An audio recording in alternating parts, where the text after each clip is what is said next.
Hi everyone, let's start with section number 186. अब ये जो section number 186 है वो बात करता है loan and investment by company. तो 185 किसके बारे में बात कर रहा था? Loans to directors. ये बात कर रहा है loan and investment by company. So let's begin with it. तो सब सेक्शन नंबर 1 क्या बोलता है? सब सेक्शन नंबर 1 बोलता है कि कौन कौन से इन्वेस्टमेंट्स परमिटेड है through two layers of investment companies. तो इसमें यहाँ पर इन्होंने क्लियरली दिया है दैट अनलेस अदरवाइज प्रिस्क्राइब्ड कोई भी कंपनी जो है वो नहीं कर सकती है investment in more than 2 layers of investment company. तो 2 लेयर से ज़्यादा इन्वेस्टमेंट कंपनी में जब तक कुछ और प्रिस्क्राइब्ड ना हो कंपनी को जनरली ये अलाउड नहीं होता कि वो जो है दो लेयर्स ऑफ इन्वेस्टमेंट कंपनी से ज़्यादा इन्वेस्ट कर सके। ठीक है। नाउ इस रिस्ट्रिक्शन से क्या होता है?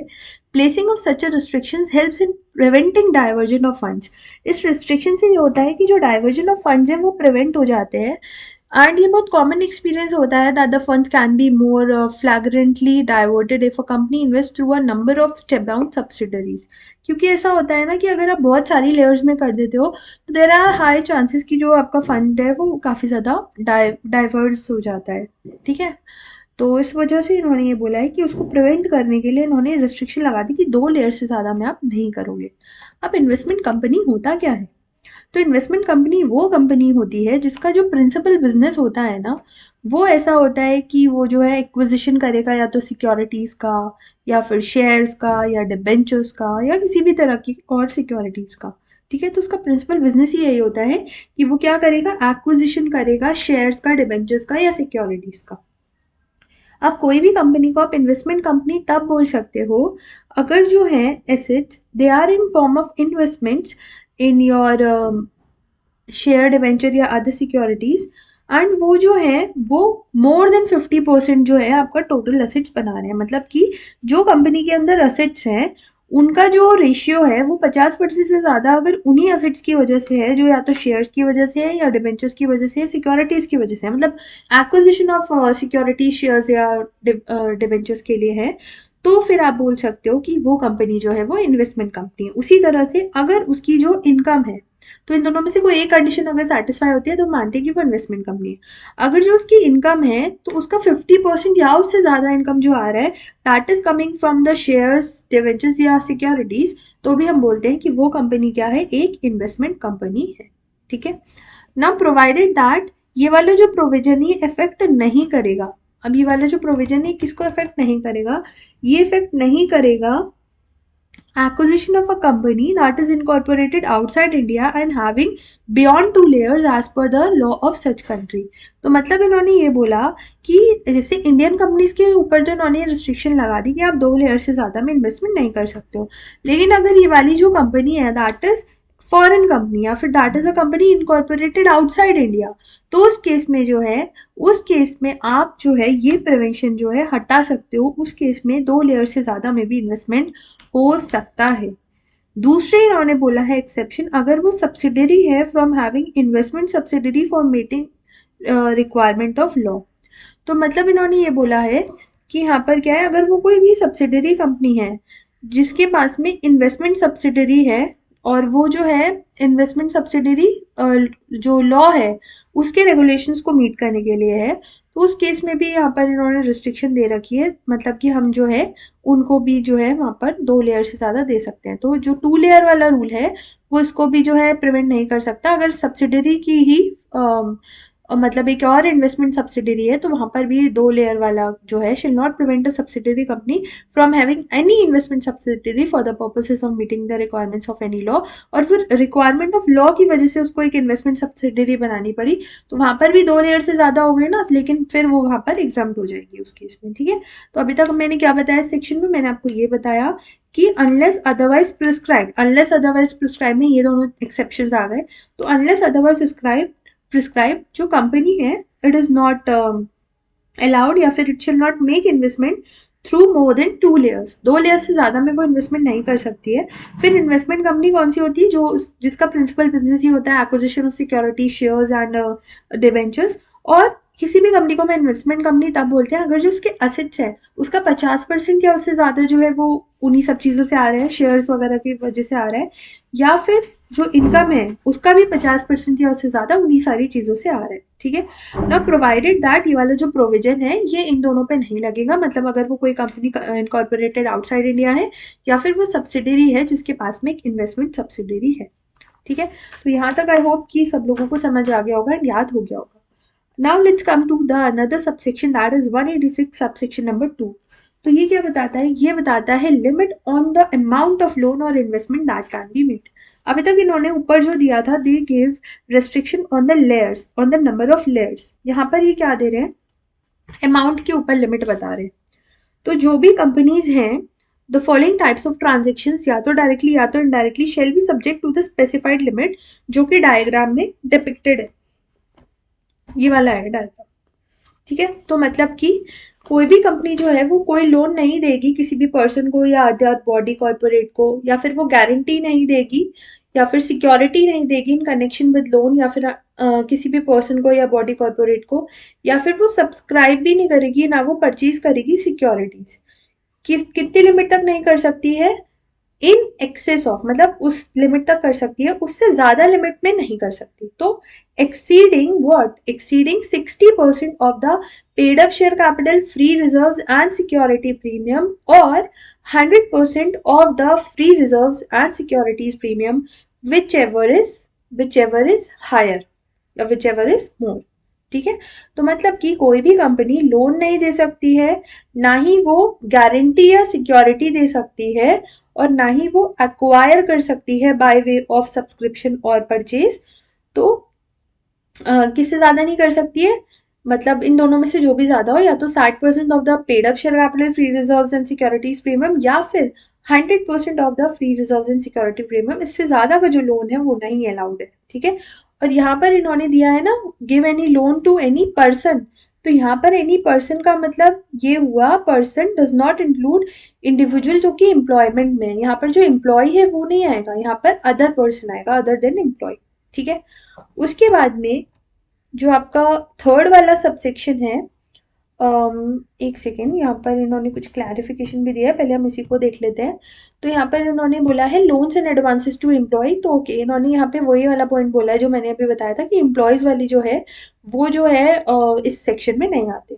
उसके बाद में सबसेक्शन नंबर 3 क्या है? सबसेक्शन नंबर 3 बताता है कि जहाँ पर भी जो लोन्स, गारंटीज या सिक्योरिटीज हैं, या फिर इन्वेस्टमेंट जो ऑलरेडी हो चुकी है प्लस जो इन्वेस्टमेंट और होनी है, दैट शुड मतलब अगर वो मतलब एक्सीड कर रही है लिमिट, तो उसके लिए it should pass in S R, it should pass a S R. तो एस आर जो है वो उस लिमिट को एक्सीड करने से पहले पास होना चाहिए, और अगर एस आर पास नहीं हुआ तो फिर आप जो है उससे ज्यादा का लोन नहीं दे सकते हो।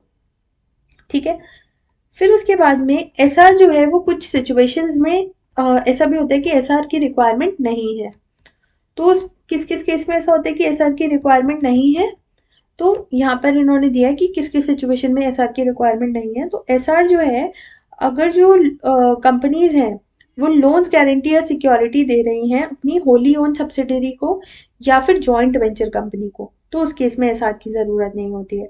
उसी तरह से अगर इन्वेस्टमेंट हो रहा है होली ओन सब्सिडरी में, अब यहाँ पर एक चीज जो हमको ध्यान रखनी है वो ये रखनी है कि लोन्स, गारंटी, सिक्योरिटी में तो होली ओन सब्सिडरी या जॉइंट वेंचर आ रहा है, लेकिन अगर हम बात करें केवल और केवल होली ओन सब्सिडरी की, तो वहां पर सॉरी इन्वेस्टमेंट की, तो वहां पर केवल और केवल होली ओन सब्सिडरी आ रहा है, जॉइंट वेंचर नहीं आ रहा है।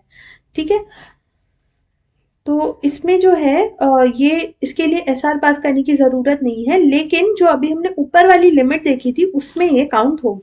तो भले ही आपने एसआर पास करा है या नहीं करा है, लेकिन अगर आपने लोन वगैरह दिया है अपनी सब्सिडरीज को, तो वो जो है वो काउंट होगा। ठीक है, लिमिट में काउंट होगा, एग्रीगेट लोन्स या गारंटी जो भी आपने दी उसकी लिमिट में। उसके बाद में आपका जो अनदर सबसेक्शन है, दैट इज सबसेक्शन नंबर 4। वो क्या बोलता है? वो ये बोलता है कि कंपनीज को पूरा का पूरा डिस्क्लोजर जो है वो देना पड़ेगा, फुल पर्टिकुलर्स के बारे में बताना पड़ेगा, और उसको पर्पस भी बताना पड़ेगा कि क्यों जो है वो यूज हुआ। ठीक है, देन उसके बाद में आपका अनदर सबसेक्शन बात करता है यूनानिमस रेजोल्यूशन की। तो कोई भी जो लोन्स, गारंटी या सिक्योरिटी है या इन्वेस्टमेंट है वो तब तक नहीं हो सकते हैं जब तक कि एक यूनानिमस रेजोल्यूशन पास नहीं होता है, मतलब कि जो भी रेजोल्यूशन सैंक्शन कर रहा है वो पास होना चाहिए बोर्ड मीटिंग में, और उसमें सारे के सारे बोर्ड्स की कंसेंट होनी चाहिए, बोर्ड ऑफ डायरेक्टर्स की। एंड अगर वहाँ पर कोई भी पब्लिक फाइनेंशियल इंस्टीट्यूशन से कुछ भी रिलेशन है तो उनका अप्रूवल भी चाहिए। और ये आपको अप्रूवल तब नहीं चाहिए होगा जो आपके पब्लिक फाइनेंशियल इंस्टीट्यूशंस होंगे, अगर जो लोन्स गारंटी इन्वेस्टमेंट या सिक्योरिटीज हैं वो एग्जिस्ट कर रही हैं, प्लस जो प्रपोज होनी है ऑफ दिस सेक्शन। एक सेकेंड, ये वाला पॉइंट मैं अभी आपको बताती हूँ। ओके, तो ये वाला इसमें ये है कि वैसे तो देखो आपको पब्लिक फाइनेंशियल इंस्टीट्यूशन का भी अप्रूवल चाहिए होगा, लेकिन अगर जो लोन्स आप लेने वाले हो एंड जो लोन्स ऑलरेडी एग्जिस्टिंग है वो अगर विद इन द लिमिट है और कोई डिफॉल्ट भी नहीं हुआ है रिपेमेंट ऑफ लोन में, तो फिर जो है आपको पब्लिक फाइनेंशियल इंस्टीट्यूशन से रेजोल्यूशन पास कराने की कोई भी जरूरत नहीं है। ठीक है, फिर आपका अनदर सबसेक्शन क्या बोलता है, सबसेक्शन नंबर 6।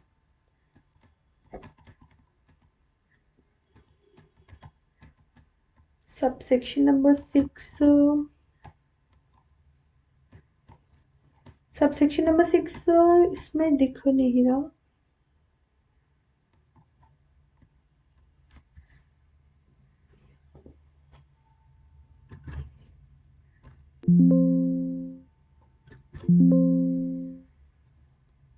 ओके, मैं आपको ऐसे ही बता देती हूँ। सबसेक्शन नंबर 6 में यह है कि जो भी कंपनी जो है वो रजिस्टर्ड अगर है सेबी एक्ट में, तो उनको जो है इंटर कॉर्पोरेट लोन्स लेना अलाउड नहीं है, या फिर उनको डिपॉजिट्स करना अलाउड नहीं है जो प्रिस्क्राइब लिमिट से ज्यादा है, और उनको जो भी डिटेल्स है ना वो अपनी फर्निश करनी पड़ती है फाइनेंशियल स्टेटमेंट्स में। ठीक है, तो ये है आपका सबसेक्शन नंबर 6, इसको आप चाहो तो नोट कर सकते हो। अब हम आ जाते हैं 186 का सबसेक्शन नंबर 7। ये किसके बारे में बात करता है, ये बात करता है रेट ऑफ इंटरेस्ट के बारे में। तो जो रेट ऑफ इंटरेस्ट है ना लोन का, that should not be less than prevailing yield of government securities that is closest to 10। और इसमें अगेन वही चीज है, 1, 3, 5 और 10 भी आ गया यहाँ पे।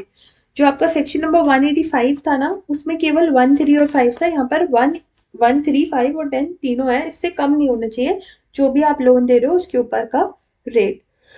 ठीक है, नाउ इसमें भी कंडीशन इन्होंने दे दी है, प्रोवाइडेड दैट ये वाला जो सेक्शन है ये नॉट एप्लीकेबल हो जाएगा अगर सेक्शन 8 कंपनी है। अब सेक्शन 8 कंपनी में भी ना इन्होंने एक चीज दी है कि अगर 26% से ज्यादा की paid up share capital held है by central government, state government या दोनों से, और जो लोन है वो इंडस्ट्रियल रिसर्च एंड डेवलपमेंट के लिए है, तो उस केस में फिर इसके ऊपर ये वाला जो पॉइंट है, मतलब ये इंटरेस्ट वाला जो पॉइंट है ये आपका एग्जाम्प्ट हो जाएगा यहाँ पर। ठीक है, देन उसके बाद में आपका another subsection, that is subsection number 8, बोलता है कि कोई भी कंपनी जिसमें डिफॉल्ट हुआ है रीपेमेंट में या फिर डिपॉजिट में, वो जो है वो जो है तब तक नहीं दे सकती है ये आपका लोन, जब तक कि वो डिफॉल्ट जो है वो सबसिस्ट करता है। ठीक है, तो कोई भी कंपनी जो है लोन गारंटी सिक्योरिटी इन्वेस्टमेंट तब तक नहीं कर सकती जब तक वो आपका डिफॉल्टेड आप रहते हो। देन उसके बाद में है सबसेक्शन नंबर 9, तो ये बोलता है कि कंपनी को जो है लोन्स गारंटी सिक्योरिटी इन्वेस्टमेंट के लिए रजिस्टर मेंटेन करना चाहिए। और सबसेक्शन नंबर 10 ये बोलता है कि जो रजिस्टर आप बना रहे हो उसको आपको कहाँ रखना पड़ेगा, उसको आपको रखना पड़ेगा रजिस्टर्ड ऑफिस में। अब इसके लिए रजिस्टर से रिलेटेड कुछ रूल्स हैं। तो रूल्स के लिए इन्होंने क्या दिया है कि ये जो है आपको फॉर्म MBP 2 में बनाना है। फिर जो भी एंट्रीज है वो क्रोनोलॉजिकल ऑर्डर में रहेंगी, 7 डेज में रहेंगी, 7 डेज के अंदर अंदर आपको है रजिस्टर में मेंटेन करना होगा। फिर एंट्रीज जो है कंपनी सेक्रेटरी ऑथेंटिकेट करेगा, ये परमानेंटली प्रिजर्व होती है।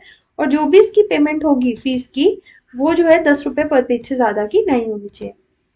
देन उसके बाद में सबसेक्शन नंबर 11 क्या बोलता है, सबसेक्शन नंबर 11 ये बोलता है कि ये वाला जो सेक्शन है किस किस के ऊपर एप्लीकेबल नहीं है।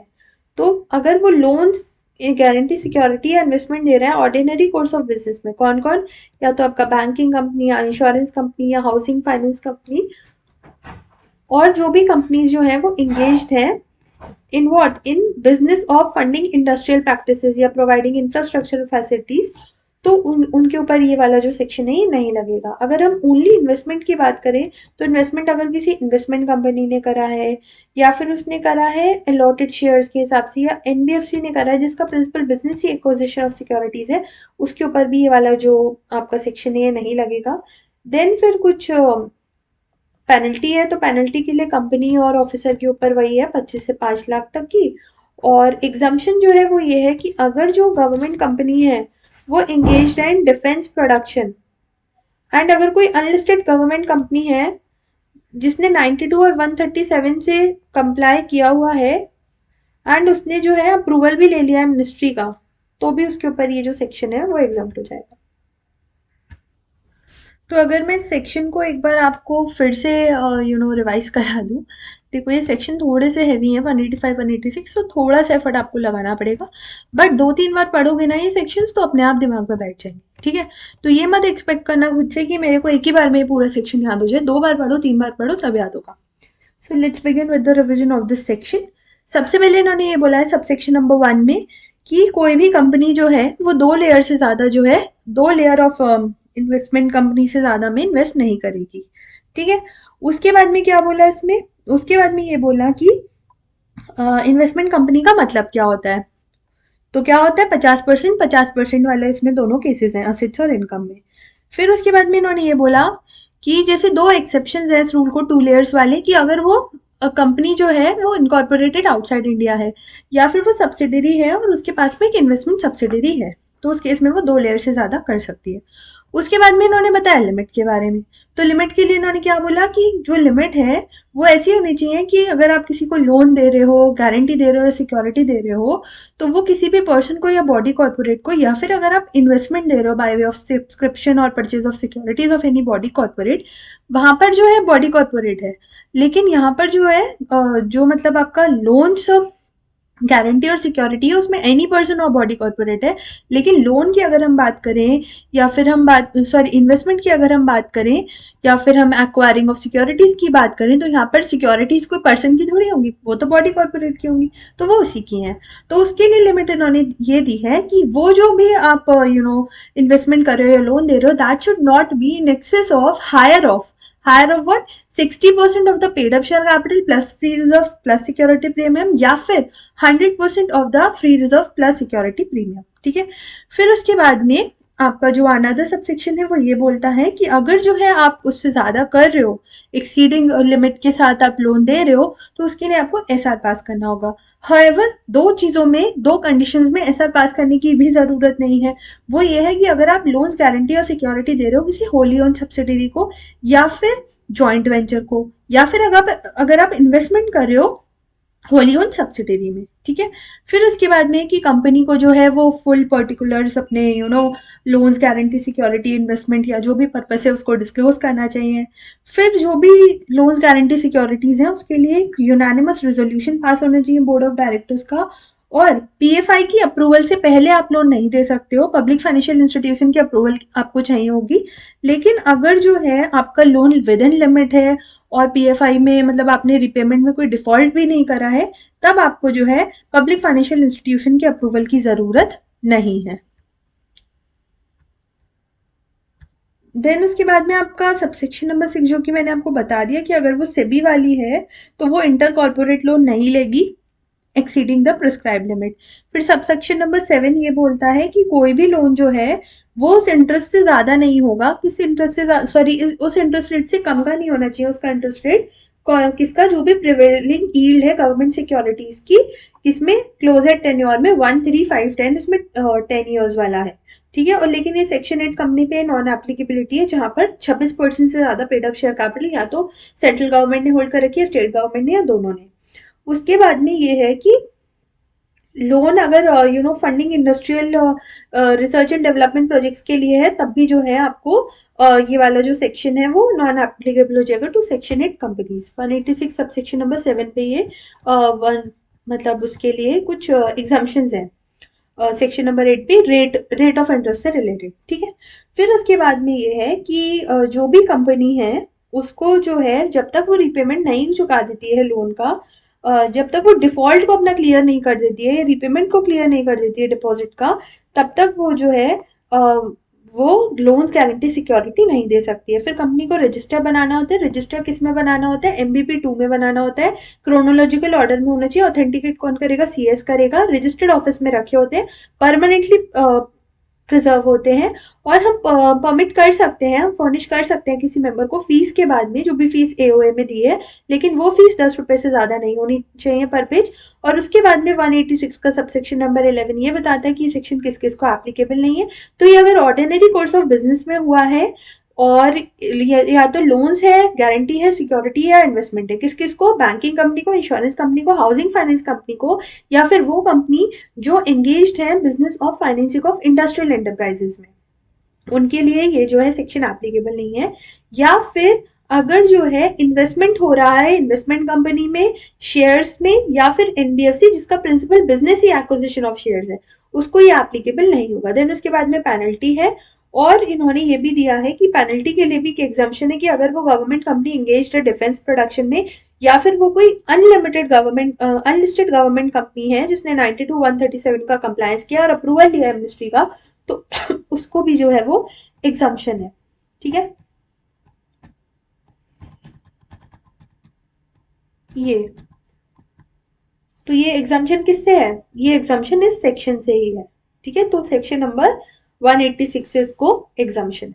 ठीक है, तो यहाँ तक आपका जो है सेक्शन नंबर 186 कंप्लीट हो गया। नेक्स्ट वीडियो में मैं 187 जो है वो कंप्लीट करूंगी, एंड उसके बाद में 188 जो कि अगेन थोड़ा सा बड़ा सेक्शन है, एंड उसके बाद में जो है ये चैप्टर आपका ओवर हो जाएगा। ठीक है, तो आई am ending this video hair, and chapter over हो जाएगा मेरे एंड से। मतलब मैंने जो है या हो सकता है कि अपलोडिंग का जो सीक्वेंस है वो भी ऐसा है कि पहले पुराने सेक्शंस आए, और अगर पॉसिबल होगा, अगर मैं इसको टाइमली रिकॉर्ड कर दिया तो मैं सीक्वेंस वाइज ही वीडियोस डालूंगी, तो आप सेक्शन वाइज भी वीडियोस को देख सकते हो। ठीक है, so I am ending this video here and hope it helps, और अगर मेरी वीडियो हेल्पफुल लगे तो डू शेयर।